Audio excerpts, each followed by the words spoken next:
সায়েদাবাদ বাস টার্মিনালে যা, কত অন্ধ লাঠি হাতে নিয়া চোখের পানি ছেড়ে গাড়িতে উঠিয়া কয়, ও যাত্রী ভাইরা, তোমরা চট্টগ্রাম যাও, সিলেট যাও, বরিশাল যাও, আমি অন্ধ মানুষ, তোমরা আসমান দেখো, জমিন দেখো, মানুষ দেখো, আমি কিছুই দেখতে পারি না। আমারে আল্লাহ অন্ধ বানাইছে, আমি বুঝি চোখের কত বড় মূল্য। আমারে তোমাদের দয়া হলে একটু যাত্রা পথে আমারে 2-1 টাকা দাও।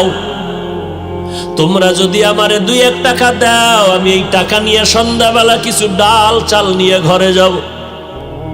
আমার ঘরে স্ত্রী আছে, আমার 2টা সন্তান আছে, ওদের পেটে ক্ষুধা, খানা পায় না সারাদিন। আমি তোমাদের টাকা নিয়ে ডাল ভাত দিব আমার বাচ্চাগুলো রে। যখন সন্ধ্যাবেলা ভিক্ষার টাকা নিয়ে কিছু সদয় করে দোকান থেকে ঘরে যাই, আমার বাচ্চা 2টা ঘর থেকে দৌড়াইয়া বের হয়ে আসে। আইসা 2টা বাচ্চা 2 দিক দিয়ে আমাকে আঞ্জা করে ধরে, কয়, আব্বু মজা দাও, মজা দাও। আমি অন্ধ মানুষ, 2 পকেট থেকে 2টা চকলেট বের করে আমার সন্তানের হাতে 2টা দিয়ে দেই।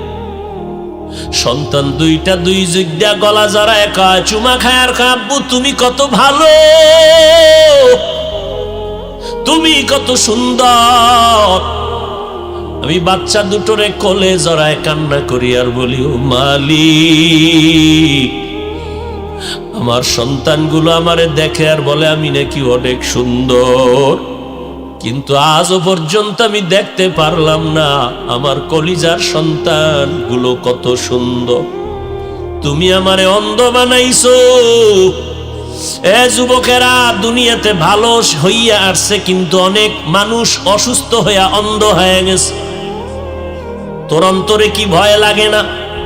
আল্লাহ যদি তোর চোখের পাওয়ার নিয়ে যায়, জীবনে কোনো ডাক্তার আর পাওয়ার ফিরায় দিতে পারবে না। আজকে গুনাহ করতে করতে তোর চেহারাটা আয়নার কাছে নিয়ে দেখ, তোর চেহারার মধ্যে কোনো লাবণ্যতা নাই, কোনো উজ্জ্বলতা নাই। এই পর্দার আড়ালের আম্মা জানেরা, মাওলার নিয়ামতের শুকর আদায় করি ওরে মা। ভালো স্বামী যদি পাও, তোমার নিয়ামত। কত মা বিয়ার 10 বছর হলো সন্তান পায় না, কত তাবিজ তদবিরের জন্য দৌড়ায়। এরে আম্মা জান, সন্তান পাইয়া যদি মানুষ বানাইতে না পারেন, কপাল বড় খারাপ। এরে মা, মদিনার নবী আপনাদের কত মর্যাদা দান করেছেন। একটা পুরুষের জন্য নেককারিনী মহিলা বড় নেয়ামত, একজন নারীর জন্য নেককার স্বামী বড় নেয়ামত, মা বাবার জন্য নেককার সন্তান বড় নেয়ামত।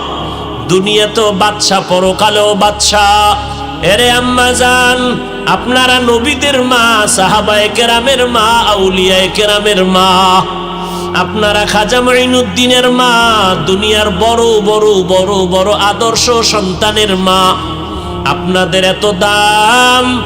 আয়েশা রাদিয়াল্লাহু আনহার মতো নারী, আপনারা খাদিজা রাদিয়াল্লাহু আনহার মতো নারী, আপনারা ফাতেমা রাদিয়াল্লাহু আনহার মতো নারী। ও আম্মা জান, ইমাম গজালি রহমাতুল্লাহি আলাইহি বলেন, সন্তানের জন্য প্রত্যেক ঘরের মা হলো প্রাথমিক শিক্ষিকা। কারণ সন্তান বাবার তুলনায় মাকে ফলো করে চলে বেশি। সন্তান বাবার তুলনায় মায়ের কাছে সময় ব্যয় করে বেশি। এই জন্য বাবার তুলনায় মাকে আদর্শ ঠিক রাখিয়া চলতে হবে। মার আদর্শের কারণে সন্তানগুলো ভালো হয়ে যাবে। এরে আম্মা জান, এখনো সময় আছে, তওবা করে ভালো হবেন।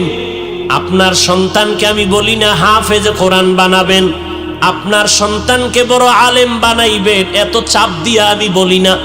এটা আপনার ইখতিয়ার, বানাইবেন কিনা। কিন্তু আমি অনুরোধ করব রে মা, আপনার সন্তান ডাক্তার হবে, আলহামদুলিল্লাহ, দোয়া করি। আপনার সন্তান ইঞ্জিনিয়ার বানাবেন, আলহামদুলিল্লাহ, দোয়া করি। আপনার সন্তান ডাক্তার হবে, ইঞ্জিনিয়ার হবে, প্রফেসর হবে, আপনি বানাইবেন, আমি দোয়া করি। বানান, তবে বেয়াদবি যেন না হয়। আপনার সন্তানকে ডাক্তার বানাবেন, তবে বেয়াদবি বানাবেন না। ইঞ্জিনিয়ার বানাবেন, তবে বেয়াদব বানাবেন না।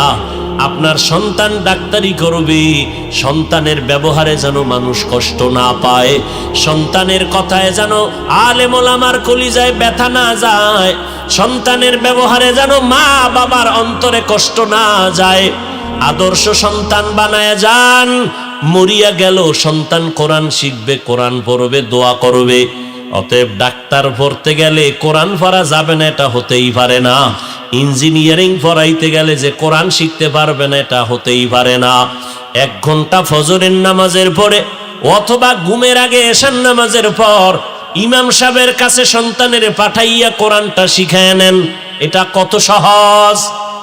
এরপরে ডাক্তার হবে আলহামদুলিল্লাহ, ডিসিএসপি আইজি হবে আলহামদুলিল্লাহ, এমপি মন্ত্রী হবে আলহামদুলিল্লাহ।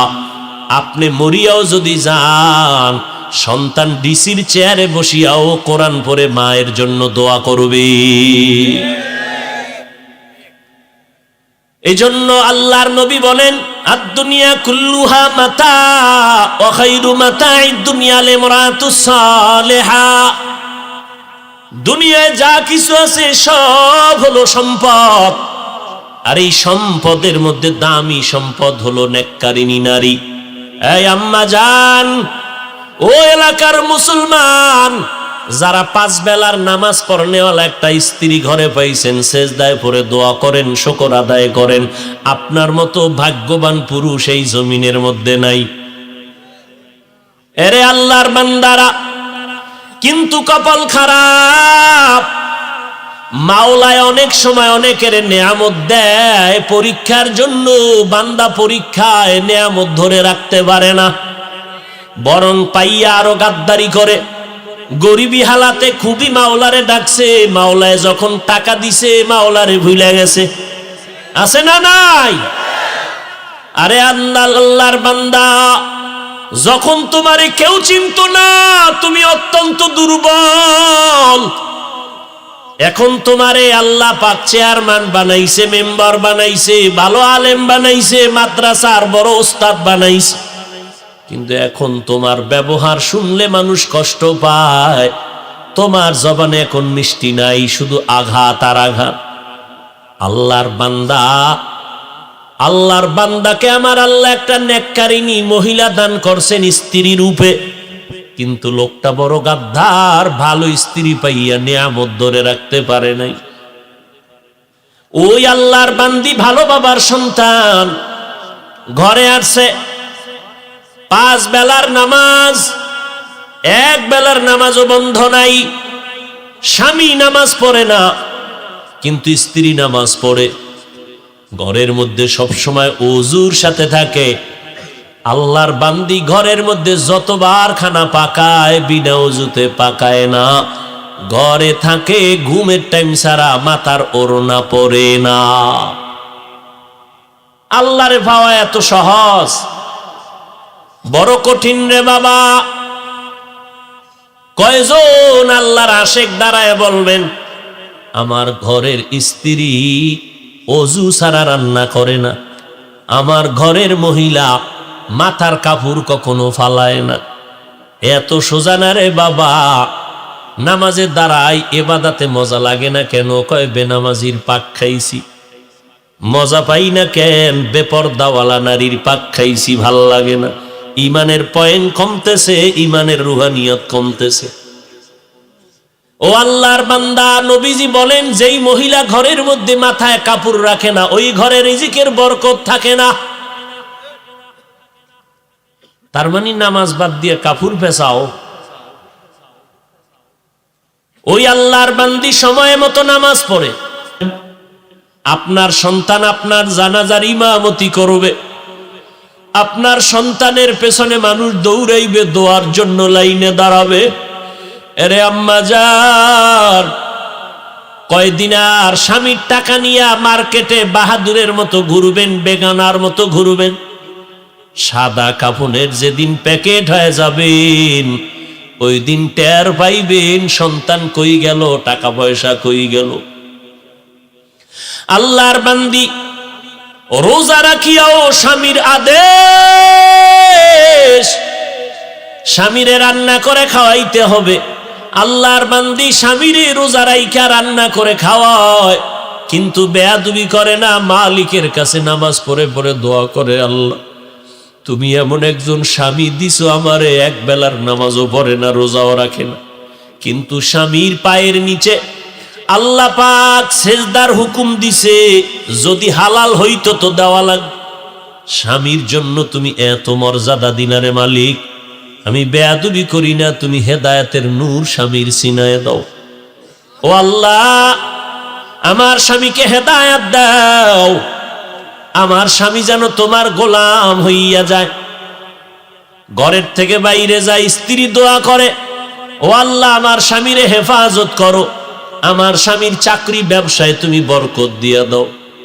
কয়জন ঘরের মা আছেন যে স্বামীর জন্য দোয়া করেন, মালের জন্য, ব্যবসার জন্য দোয়া করে? মা উল্টার দিকে চলে, স্বামী কামাই করে, টাকা নিয়ে পার্কে পার্কে দৌড়ায়। আমার আম্মা জানেরা, স্বামীর ঘামের টাকা দিয়ে আম্মা জান গুনার কাজে টাকা খরচ করে। স্বামী তো বেচারা নিজে খাওয়ার জন্য কোনো স্বামী কষ্ট করে না, দিন রাত্র গাধার মতো স্বামী বেচারা রাস্তায় দৌড়ায়, রাত্র নাই দিন নাই ঘুম নাই, সব স্ত্রী পরিবার সন্তানের আরামের জন্য করে। কিন্তু আম্মা জানেরা মূল্য দেয় না। স্বামীরে কয়, স্বামী আমার জন্য একটা জিনিস আনবানি, স্বামীর পকেটে একটা টাকাও নাই, তারপরও কয় আসবো, নিয়ে আসবো। জানতে দেয় না যে আমার পকেটে টাকা নাই।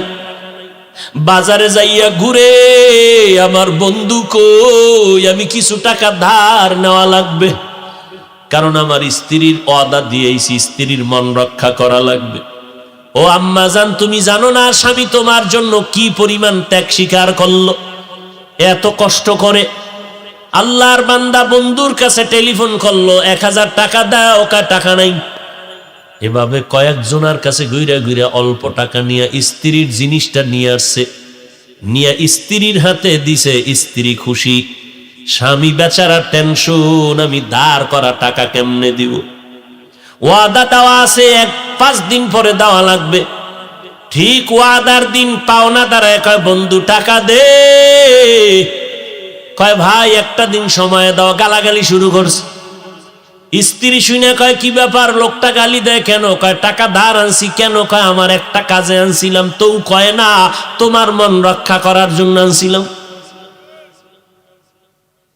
এরে আম্মা জান, ওই আল্লাহর বান্দি, এত বড় নামাজি বান্দি,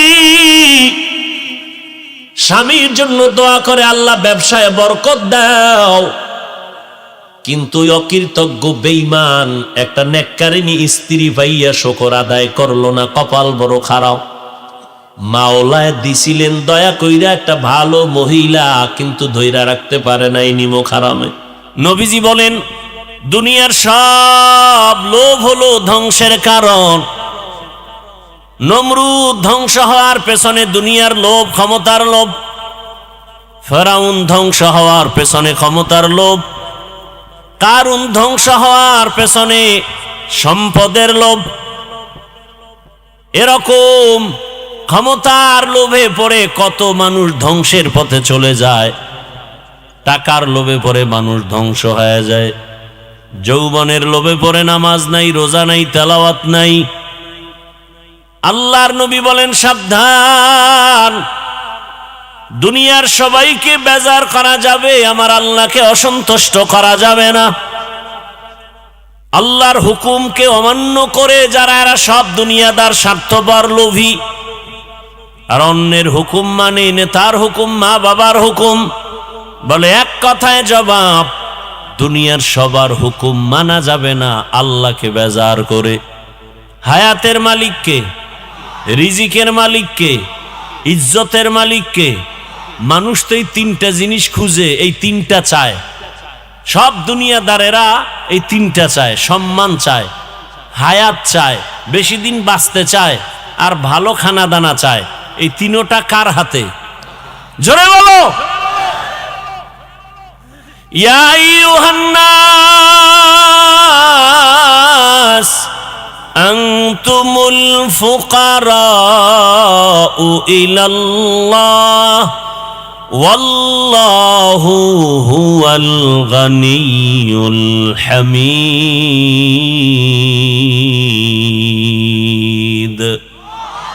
गर तवक्कुल मी कुनी हर सुबह शाम मेरा सानाद रिस्क़े तू अज़ला मकाम जुज़बा हक़ची ज़े मखा अज़ इंसो जा फज़ले उआ मस्ते दर जुमला जहां। उलामाए केरामेर काছে আল্লাহর কোরআন আর হাদিস আর ইসলাম কিয়ামতের আগের দিন পর্যন্ত আর কোনদিন নবী আসবেন না দাওয়াত দিতে, সাহাবায়ে কেরাম আসবেন না, আইম্মায়ে কেরাম আসবেন না, বড় বড় বড় বড় আল্লাহওয়ালারাও আসবেন না।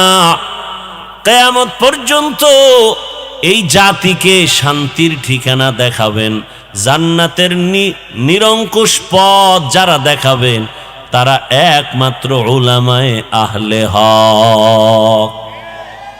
কারা কারা? আহলে হক শব্দটা বলবেন, কারণ ওলামাদের মধ্যে বিশাল এক বাহিনী আছে, এরা বাতিল নাই। বিশাল এক বাহিনী, রাসূল বলে গেছেন ১৫০০ বছর আগে, আলেমদের মধ্যে এক বাহিনী হবে তারা বাতিল। নাম দিবে আলেম, কাজ করবে আল্লাহর বিরুদ্ধে, কোরআনের বিরুদ্ধে, ইসলামের বিরুদ্ধে। এজন্য সাবধান, উলামায়ে আহলে হক এদের কাছে শান্তির ঠিকানা আর কারো কাছে নাই। আপনি মানেন কি না মানেন সেটা আপনার বিষয়, তবে আলহামদুলিল্লাহ উলামায়ে কেরামের মেহনতের ফলাফল একেবারে খারাপ না। আজ বাংলা জমিনে তাকায়া দেখো, ও আমার কলিজার যুবক,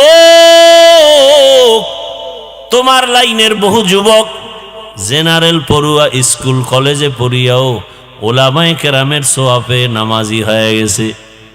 আছে না নাই? তোমার কপাল কেন খারাপ? তুমি কেন নামাজ পড়তে পারো না রে বাবা? তোমার মতো যুবক র্যাব, আর্মি, পুলিশ, বিডিআরের চাকরি করে নামাজি দাড়িওয়ালা, ওসি, ডিসি, এসপি, ৫ ওয়াক্ত নামাজি দাড়িওয়ালা, তুমি কেন পারো না? তোমার মতো যুবক জেনারেল লাইনে পড়িয়া নদীর মধ্যে মাছ ধরে নামাজ পড়ে, কৃষি কাজ করে নামাজ পড়ে, শ্রমিকের কাজ করে নামাজ পড়ে, তুমি কেন পারো না রে বাবা? ব্যবসা করে নামাজ ছাড়ে না, চাকরি করে নামাজ বাদ দেয় না, তুমি পারো না কেন? মনে মনে ভাবছো কি ইসলাম মিথ্যা, কোরআন মিথ্যা? তো একটা প্রমাণ দাও। ১৫০০ বছর পর্যন্ত কত মহাপণ্ডিতেরা কোরআনের ভুল বের করার অপচেষ্টা করেছিল, আজও পর্যন্ত একটা ভুল বের করতে পারে নাই। বরং বহু বিধর্মীরা কোরআনের কাছে মাথা নত করে কালেমাওয়ালা হয়ে গেছে। কিন্তু মুসলমান সন্তান, তোমাকে এত বয়ান দেওয়ার পরেও তুমি কেন নবীর আদর্শওয়ালা হতে পারো না? ঢাকা কলেজের বারান্দায় গিয়া দাঁড়াও, তোমার মতো যুবকরা কলেজে ক্লাস করে, মাথায় পাগড়ি, বড় দাড়ি, বড় জামা, পেছন দিক থেকে তাকালে মনে হয় মসজিদের কোনো খতিব, অথচ আরবি পারে না। এই হালাত কেন? বলে উলামায়ে আহলে হকের ছোঁয়া। কি ভাই, কই ভাই তুমি দাড়ি রাখো না কেন? কয় দাড়ির মধ্যেই কি ইসলাম? তাহলে দাড়ি বাপ। ও ভাই টুপি পরো না কেন? কয় টুপির মধ্যেই কি ইসলাম? তো টুপি বাপ। ভাই মদিনার পোশাক পরো না কেন? পোশাকের মধ্যেই কি ইসলাম? তাহলে পোশাকও বাপ। ভাই পর্দা করো না কেন? পর্দার মধ্যেই কি ইসলাম? পর্দাও বাপ। তো ইসলাম কই? এটা হাওয়ায় চলে, হাওয়ায়, হাওয়াই ইসলাম। দাড়ি ছাড়া, টুপি ছাড়া, পোশাক ছাড়া, পর্দা ছাড়া, আল্লাহর বিধান ছাড়া কোনোদিন ইসলাম হতে পারে না, কোনোদিন হতে পারে না। আমরা দাড়িওয়ালা ইসলাম চাই, আমরা টুপিওয়ালা ইসলাম চাই, মদিনার পোশাকওয়ালা ইসলাম চাই। কথা বলেন না কেন? একটা লোক দাঁড়ায় বলো যে দাড়ি কাটলে দুনিয়ার লাইনে কিছু ফায়দা আছে। আল্লাহর কসম আমি দাড়ি কেটে ফেলবো। একজনে বলো দাড়ি কাটলে যৌবন বাড়ে, চেহারা সুন্দর হয়। একশোরায় কয় দাড়ি কাটছি কেন, চাকরি থাকে না। আল্লাহর বান্দা, তুমি যদি দাড়ি রাখলে চাকরি করা যায় না, সেই চাকরি করো কেন? গর্তের পিপিলিকার রিজিক কে দেন? নদীর মাছেরে কে খাওয়ায়? সমুদ্রের প্রাণী কে খাওয়ায়? জঙ্গলের প্রাণীর খানা কে দেন? ওরা দামি না আমরা দামি? ওদের আল্লাহ খানা দিলে আমগো দিবেন না? তো মাখলুকের উপরে এত নির্ভর কেন? আল্লাহর উপরে বিশ্বাসটা দুর্বল কেন? র্যাব, আর্মি, পুলিশ, বিডিআর এর মধ্যে দাড়িওয়ালা নাই, তো তোমার সমস্যা কি? দাড়ি কাটা ছাটা দোনোটা কবিরা গুনাহ, হারাম। 24 ঘন্টার সেকেন্ডে সেকেন্ডে সেকেন্ডে অল টাইম গুনাহ। আর চিকিৎসা বিজ্ঞানীরা, গুগলে সার্চ দাও, চিকিৎসা বিজ্ঞানীরা বলছে নগদ শাস্তি, যৌবন চলে যাবে, নগদ শাস্তি, চোখের পাওয়ার চলে যাবে। আল্লাহ হেদায়াত দান করুন। সব দুনিয়া, হুব্বুদ দুনিয়া রাসু কুল্লি খাতিয়া। আমি কিন্তু একবারও বলি না সব হুজুর হয়ে যান, বলছি। আমি এতক্ষণ যে কথা বলছি একবারও বলছি আপনারা সব মাদ্রাসায় যান, স্কুলে তালা দেন। মাদ্রাসার বয়ান আলেম ওলামা বানানোর বয়ান, হুজুর বানানোর বয়ান করেনেওয়ালা আমাদের সমাজে আলহামদুলিল্লাহ অভাব নাই। দ্বিতীয়ত আমার দেশে আলেম ওলামা, পীর মাশায়েখ, মুফতি মুহাদ্দিসেরও অভাব নাই। আমার দেশে অভাব আদর্শবান ডাক্তার নাই, আদর্শবান ইঞ্জিনিয়ারের অভাব, আদর্শবান প্রফেসরের অভাব, আদর্শবান ওসি ডিসি এসপির অভাব। আমি এই লাইনটাকে একটু আলাদাভাবে কথা বলি। ও আমার কলিজার যুবক, আজ আমার দেশের ভেতরে থানা, জেলা, ওসি ডিসি এসপি যদি 5 ওয়াক্ত নামাজি হতো, কোরআনের বয়ান চলতো, কোন সুদখোর থেকে অনুমতি নেওয়ার প্রয়োজন হতো না। আচ্ছা আমাকে বলেন, মসজিদ থেকে দামি আর জায়গা আছে কোথাও? তাল মিলেন না, বুঝা শুনে কোন কেন? নেতার অফিস দামি না মসজিদ থেকে? মসজিদের থেকে দামি কোন জায়গা সবাই বলেন আছে? নাই। কেমন দামি? যেখানে কোনো বিড়িখোরেরা ঢোকলে বিড়ি ফেলে দেয়, টুপি ছাড়া মানুষ গেলে টুপি খুঁজে, এমন একটা ঘর, বাহিরে ঝগড়া, সালাম নাই কালাম নাই, তুমি অমুক দল আমি আর এক দল, কিন্তু আল্লাহর ঘরে গেলে কোনো ঝগড়া আছে নাই। এটা নিরাপদ জায়গা, এমন দামি জায়গা, কলিজা ভরা দুঃখ। এত দামি জায়গার সদস্য কেমনে সুদখোরেরা হয়? আছে না নেই? সুদখোরেরা এত দামি জায়গার কেমনে সদস্য হলো? যেই সুদখোর 24টা ঘন্টার সেকেন্ডে সেকেন্ডে তার আপন মায়ের সাথে জিনার গুনাহ। সে মসজিদের দায়িত্ব নেয় কিভাবে? কোন লজ্জায়? কয় ও নেয় নেয় তো, এই এলাকাবাসী দিছে। কেন দিল? এত ভালোবাসা কেন? কইছে ভোটের আগে 500। কি ভোটের আগে 500 খাইছে, হেরে নেতা বানাইছে। হে এলাকার সব নামি দামি বড় সুদখোর। আল্লাহ যার সাথে ঘোষণা দিছেন আল্লাহ নিজে যুদ্ধ করবেন। সুদের খাতায় যাদের নাম, ওদের হজ কবুল হবে না, নামাজ কবুল হবে না, তেলাওয়াত কবুল হবে না, সালাম কালাম কবুল হবে না, ওরা দান করলে কবুল হবে না, তওবা না করে মরলে চিরস্থায়ী জাহান্নামী। আমি যে আয়াত ও হাদিস পড়েছি, আল্লাহ পাক বলেন আমা খালাকতুল জিন্না ওয়াল ইনসা ইল্লা লিয়াবুদুন। আল্লাহ বলেন আমি জিন ও ইনসানকে সৃষ্টি করি নাই, হ্যাঁ করেছি একমাত্র ইবাদতের জন্য।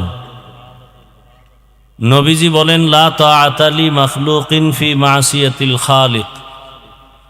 আল্লাহকে অসন্তুষ্ট করে পৃথিবীর অন্যের হুকুম মানা হারাম। এ হলো আয়াত হাদিসের তরজমা। হাদিসে পাকে নবী যে কথা বললেন এ বিষয়ে কিছু আলোকপাত করার ইচ্ছা করতেছি। আল্লাহ আমাদের সবাইকে তৌফিক দান করেন। ইখলাস ও রুহানিয়াতের সমন্বয়, সহি নিয়তে, সহি তরিকায় সহি কিছু কথা আমাকে বলার, আপনাদেরকে শুনবার তৌফিক আল্লাহ পাক দান করুন। নবীজি বলছেন আল্লাহকে অসন্তুষ্ট করে পৃথিবীর অন্যের হুকুম মানা কি হারাম। এখানে প্রথম কথা হলো, দুনিয়াতে আল্লাহর হুকুমকে অমান্য করে এই মানুষগুলো কারা, এদেরকে একটু চিহ্নিত করা উচিত। দ্বিতীয়, যারা আল্লাহর হুকুম অমান্য করে অন্যের হুকুমকে প্রাধান্য দেয়, সে অন্য কারা, এটাও আমাদের একটু চিনতে হবে। তৃতীয়ত, আল্লাহকে অসন্তুষ্ট করা যাবে না, তার কারণ কি, এটা হাদিসের বিষয়ের উপরে কয়েক মিনিট কথা। দুনিয়াতে সবাই শান্তি চায়, হিন্দু, বৌদ্ধ, ইহুদি, খ্রিস্টান, মুসলমান, কিন্তু ঠিকানা নিয়ে মতবিরোধ। শান্তি চায় এ কথায় কোনো মতবিরোধ। হিন্দুরাও শান্তি চায়, বৌদ্ধরাও শান্তি চায়, আবার মুসলমানের মধ্যেও শান্তি। ঠিকানা এক একজনের এক এক রকম। হিন্দুরা বলে শান্তির একমাত্র ঠিকানা হাতের বানানো ৩৩ কোটি দেবদেবীর পূজা করো, তো শান্তি চলে আসবে। খ্রিস্টানরাও শান্তি চায়, ঠিকানা ভিন্ন। ঈসা নবীকে আল্লাহর পুত্র বলো, শান্তি চলে আসবে। ইহুদিরাও শান্তি চায়, বলে ফেরেশতাকে আল্লাহর কন্যা সন্তান বলো, শান্তি চলে আসবে। আচ্ছা, এদের এক একজনের ঠিকানা আলাদা কেন? এর সংক্ষেপ জবাব, এদের ধর্ম আলাদা, ঠিকানাও আলাদা। আমাদের মুসলমানের ধর্ম কি আলাদা? এই কথা বলেন, আমাদের ধর্মের নাম কি? আপনারা কি ইসলামের অনুসরণের মানুষ তো না? দিলে কোনো ঝামেলা আছে? তাহলে আমাদের ধর্ম দুই না এক? আল্লাহ, নবী, কোরআন, হাদিস, কাবা, কালেমা, তাহলে আমাকে ঠিকানাও হবে এক। আমাদের মাঝেও ঝামেলা। একদল বলে, খেয়াল করেন, আমাদের মাঝে একদল বলে শান্তি যদি পেতে চাও তাহলে মুজিব সৈনিকের ফরম ভর্তি করো। মুজিব সৈনিকের ফরম কি করো? পূরণ করো, ভর্তি হও, তাহলে শান্তি পেয়ে যাবে। মুজিবের আদর্শ লালন করো, শান্তি পেয়ে যাবে। আবার এই ভাই কথা বললেন না, এক তো সাউন্ড নিয়ে আসি, কষ্টে ডিস্টার্ব করেন না। আবার একদল বলে না, ও সব জাহান্নাম। তা শান্তির ঠিকানা কি? বলে জিয়াউর রহমান সাহেবের আদর্শের ফরম পূরণ করে জিয়ার সৈনিক হয়ে যাও, তাহলে শান্তি চলে আসবে। আছে না নাই? নাই, বানায় বলতেছি। শোনেন, আমি এখানে যত মিনিট কথা বলবো এবং যতটা কথাই বলবো, আমার মূল একটা টার্গেট নিয়ে তো কথা বলতে হবে। আমার মূল টার্গেট ইসলাম। কি? ইসলাম। আমার জীবনের মূল ইসলাম। আমার আল্লাহ, আমার রসুল, আমার কোরআন, আমার হাদিস, এগুলোকে ঠিক রেখে আমার কথা। আমি কোনো ব্যক্তির পক্ষে বিপক্ষে, দলের পক্ষে বিপক্ষে বলবো না। কোরআনে যা আছে তাই বলবো। কি ভাই? কোরআনে যা নাই তা বলা যাবে না। কোরআনে যদি রাষ্ট্রনীতির কথা থাকে বলতে হবে না? কোরআনে যদি অর্থনীতির কথা থাকে বলতে হবে না? আপনাদের ধারণা কি কোরআনে কিছু আছে কিছু নাই? হ্যাঁ, তো কেন বলেন কোরআনে রাজনীতি নাই? মানে সব নীতি আল্লাহ দিছেন, অর্থনীতি, সমাজনীতি, পরিবার নীতি, আল্লাহ সব দিছেন, শুধু রাষ্ট্রনীতি দেওয়ার ক্ষেত্রে আল্লাহ ভুলে গেছেন। হ্যাঁ, তা কোরআন শরীফ কি দুর্বল? কেন বলেন কোরআনে এটা নাই সেটা নাই? খোলামেলা বলতে পারেন যে আপনারা যে চান্দাবাজি আর দান্দাবাজি করেন এটা ইসলামেও নাই, কোরআনেও নেই, এটা বলেন। চুরি ডাকাতি দুর্নীতি এটা ইসলামে নাই, কোরআনে। সুদ ঘুষ হত্যা খুন ধর্ষণ এগুলো ইসলামে, কোরআনে নাই, এগুলো বলেন। সুলাইমান পয়গম্বর গোটা দুনিয়া পরিচালনা করেন নাই, এটা কোরআনে আছে। ইউসুফ নবী মিশরের অর্থমন্ত্রী হয়ে দায়িত্ব পালন করেন নাই, কোরআনে আছে। আপনার আমার রসুল মদিনার রাষ্ট্র পরিচালনা করেন নাই, কেন বলেন ইসলামে রাজনীতি নাই? হ্যাঁ, আপনার মতো নাপাক রাজনীতি ইসলামে নাই। ইসলামের রাজনীতি হলো পৃথিবীর শ্রেষ্ঠ এবং পবিত্র রাজনীতি, যেই রাজনীতির অনুকূলে আসলে এই দেশও ঠান্ডা, জাতীয় ঠান্ডা। বিন্দু থেকে বিন্দু কোনো অশান্তির আগুন নেই। দুনিয়াতে অশান্তির আগুন জ্বলবে, নিভানোর জন্য দিছে আল্লাহ ইসলাম। দুনিয়ার সব আগুন নিভানোর একটাই মেডিসিনের নাম ইসলাম। আলোচনা নাই, বুঝি না, এজন্য উল্টাপাল্টা মন্তব্য করি। আল্লাহ আমাদের বুঝার তৌফিক দান করেন। হুজুর কোরআন হাদিসের বাইরে ওয়াজ করবেন না। কোরআন হাদিসের বাইরে, কোরআন হাদিসের বাইরে কি ওয়াজ আছে? এই তারছেরা মানুষগুলো আসলে স্বার্থপর, দুনিয়াদার। কোরআন হাদিসের বাইরে বয়ান করবেন না বলে বুঝাচ্ছে যে আপনি যা মনে চায় তাই বলেন। আমি গায়রুল্লাহর গোলামি করি, এর বিরুদ্ধে বলবেন না। আমি সুদ খাই, এর বিরুদ্ধে বলবেন না। আমি ঘুষ খাই, এর বিরুদ্ধে বলবেন না। আচ্ছা বলেন তো, কোরআন হাদিস কি সুদখোরের পক্ষে, ঘুষখোরের পক্ষে, চান্দাবাজের পক্ষে, ধান্দাবাজের পক্ষে? সত্য কথাটা বলেন। এখানে অনেকে দাড়ি নাই, টুপি নাই, নামাজ নাই, এরকম লোক আছেন না? আল্লাহকে সাক্ষী রেখে বলেন আল্লাহকে ভালোবাসেন। আমি সেই কথাই বলতেছি। আমি কোনো দলের দায়িত্বশীল না, আর দালাল হয়েও আসি নাই। আমি কোরআনে যা আছে তাই বলতেছি। কোরআন হাদিস কি বেনামাজির পক্ষে? বলেন। খুনি ধর্ষকের পক্ষে? তা কোরআন হাদিস অনুযায়ী বয়ান করলে তো আমাকে সুদখোরের বিরুদ্ধে বয়ান করতে হবে। কোরআন হাদিসের বয়ান করলেই তো ঘুষখোরের বিরুদ্ধে বলতে হবে, চান্দাবাজের বিরুদ্ধে বলতে হবে, খুনি দুর্নীতিবাজের বিরুদ্ধে বলতে হবে। এটাই তো ইসলাম। বড় কঠিন হালাত। তাহলে শান্তি সবাই চায়, ঠিকানা নিয়ে কি দ্বন্দ্ব? আল্লাহ সবাইকে সহি বুঝ দান করেন। সবাই আমরা কম বেশি বয়ান জানি, শুধু বুঝের অভাব। কিসের অভাব? দেখেন, আপনিও মুসলমান, আমিও।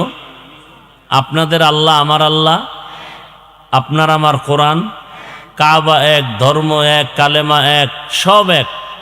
তাহলে আপনি টুপি পরেন না, আর আমি টুপি ছাড়তে চাই না, লজ্জা। আর আপনি টুপি পরতে চান না। আমি দাড়ি কাটতে চাই না, লজ্জা। আর আপনি দাড়ি রাখতে চান না, লজ্জা। আমি মসজিদে না ঢুকলে লজ্জা, আর আপনি ঢুকতে, আপনি ভিআইপি মুসলমান। আমি পর্দা না করলে লজ্জা পাই, আর আপনি পর্দা করতে গেলে লজ্জা পান। হ্যাঁ, বড় কঠিন হিসাব। আপনাকে টুপির জন্য আলাদা বয়ান দিতে হচ্ছে। একই আল্লাহর গোলাম মুসলমান, আপনাকে দাড়ির জন্য আলাদা বয়ান দিতে হয়। তাও আপনি মেনে নেন না, মনে মনে আবার রাগ করেন। এই বয়ান কেন করে? আপনার ইমার্জেন্সি রুগী, যেই ঔষধ, রোগটা মারাত্মক, এর ঔষধই তো দিতে হবে আগে। আল্লাহ হেদায়াতের দৌলত দান করেন। তো নবী বলেন আল্লাহকে অসন্তুষ্ট করে ভিন্ন কারো হুকুম মানা যাবে না। যেই লোকগুলো আল্লাহর হুকুমকে অমান্য করে অন্যের হুকুম মানে, তারা কারা?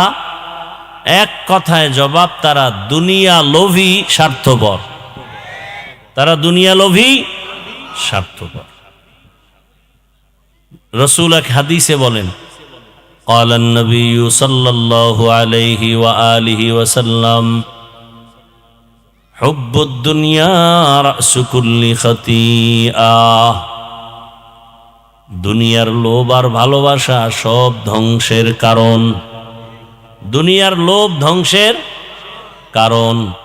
এই লোভ আবার তিন প্রকার, হুব্বে যা, হুব্বে মাল, হুব্বে নিসওয়ান।